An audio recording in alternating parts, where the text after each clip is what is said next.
Welcome to my channel food box. ఈరోజు మనం prepare చేయబోతున్న రెసిపీ వచ్చేసి బీట్రూట్ పాయసం.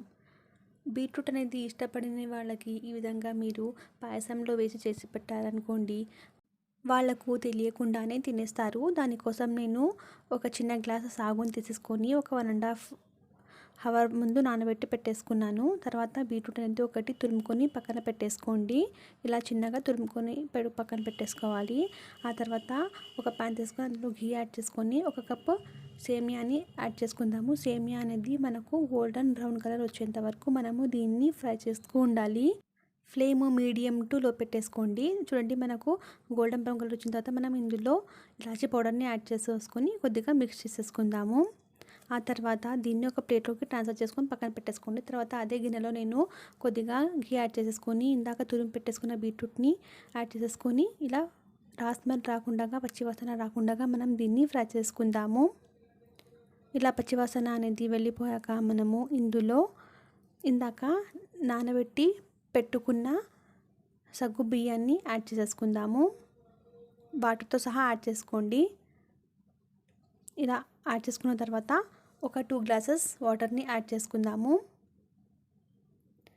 2 గ్లాసెస్ వాటర్ని యాడ్ చేసుకున్న తర్వాత ఇందాక ట్రాన్స్ఫర్ చేసుకొని రోస్ట్ చేసుకొని పెట్టుకున్న సేమియాని కూడా యాడ్ చేసేసుకొని ఇలా బాగా మిక్స్ చేసేసుకుందాము.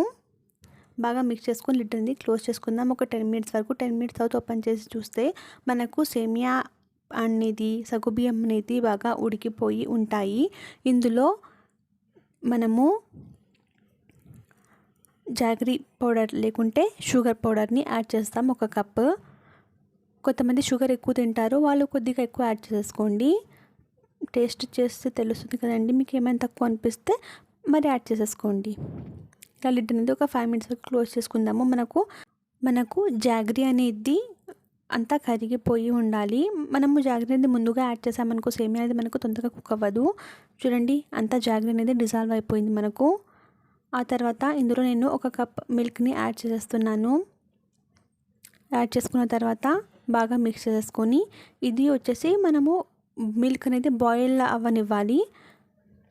బాయిల్ అయిన తర్వాత మనము ఫ్లేమ్ అనేది ఆఫ్ చేసేసుకోండి. ఇది పక్కన పెట్టేసి ఒక చిన్న ప్యాన్ తీసుకొని అందులో ఘీ యాడ్ చేసేసుకొని ఘీ అనేది వేడయ్యాక ఇందులో బాదాము, కాజు యాడ్ చేసేసుకొని బాగా మిక్స్ చేసుకోండి. మీ దగ్గర పిస్తా ఉంటే పిస్తా కూడా యాడ్ చేసేసుకోండి. ఇది కొద్దిగా లైట్ గోల్డెన్ బ్రౌన్ ఈ కలర్ అయిన తర్వాత మనము ఇందులో ద్రాక్ష యాడ్ చేసుకుందాం. ఎందుకంటే ద్రాక్ష ముందుగానే వేస్తే మనకు కాలిపోతుంది. ఫ్రై చేసుకున్న డ్రై ఫ్రూట్స్ను మనము బీట్రూట్ పాయసంలోకి యాడ్ చేసేసుకుందాము. ఇది ఒక బౌల్లోకి ట్రాన్స్ఫర్ చేసేసుకొని సర్వ్ చేసేసుకోవడమే. ఇంటికి ఎవరైనా గెస్ట్ వచ్చినప్పుడు లేకుంటే ఏదైనా స్మాల్ ఫంక్షన్స్ ఉన్నప్పుడు ఈ విధంగా చేసుకొని తినవచ్చు, ఎక్కువ పని లేకుండా. మీకు ఈ రెసిపీ కనుక నచ్చినట్టయితే మీరు కూడా ఒకసారి ట్రై చేసి ఎలా వచ్చిందో నాకు కమెంట్ బాక్స్లో కమెంట్ చేయండి. నా వీడియోస్ కనుక మీకు నచ్చినట్టయితే నా వీడియోస్ని షేర్ చేయండి, అలాగే లైక్ చేయండి. నా ఛానల్ని సబ్స్క్రైబ్ చేసుకోండి, అలాగే కమెంట్ కూడా చేయండి. Thank you for watching food box.